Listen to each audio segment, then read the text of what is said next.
The whole earth is full of glory, and we find ourselves surrounded by glory in every direction. But not every glory is saving glory. As John Piper explained in a sermon in Houston back in April of this year, he was talking about his new book, A Peculiar Glory, and what makes saving faith so unique. Here's a clip of what he said. The reason I called it A Peculiar Glory, that's the title of the book, A Peculiar Glory, is because I'm not interested in generic glory, like a three-pointer buzzer beater to win the tournament. Like, that's glorious.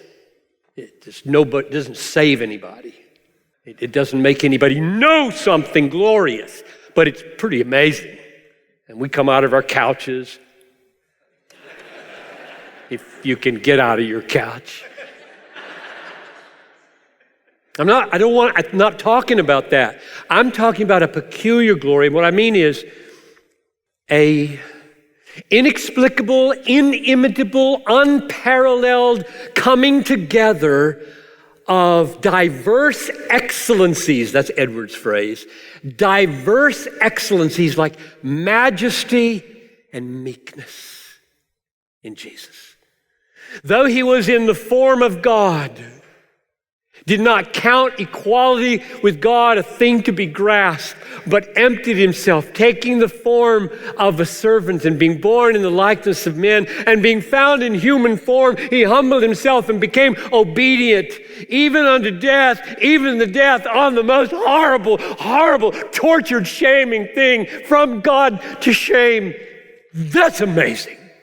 That is true. I will stake my life on it. That man is true.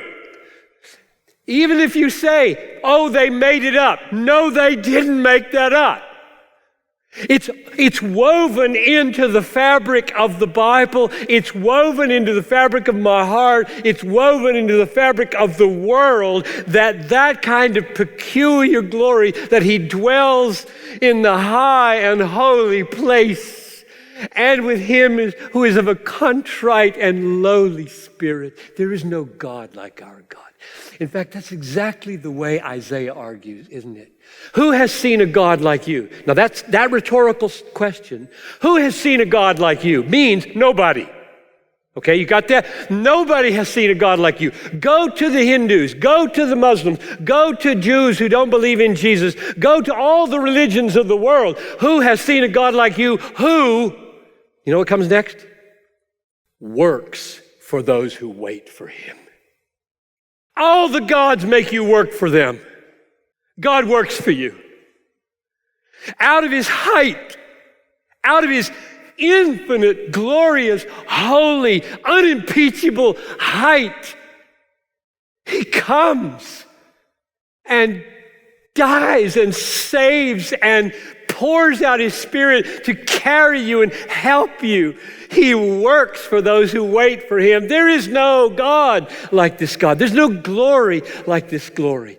If God gives you eyes here, these eyes, and you read the Bible cover to cover over and over again, you will see the peculiar glory of God woven into this book such that you will know this book is God's book. Amen. This short clip was taken from John Piper's message on April 28th of this year, titled God's Peculiar Glory, How We Know the Bible is True. Of course, the message is named after Pastor John's new book, which you can find and download entirely, free of charge, free from our site at desiringgod.org/books. I hope you pick it up and check it out and read it and enjoy it. And while you're there, take some time to look around the site at our recent articles and devotionals and videos. Fresh content is delivered to the site multiple times every day and always at no cost to you, because we are funded by incredible, generous, prayerful partners around the world who listen to this podcast. And to those of you who support us, I want to say again, thank you. I'm your host, Tony Reinke, and I'll see you tomorrow on the Ask Pastor John podcast.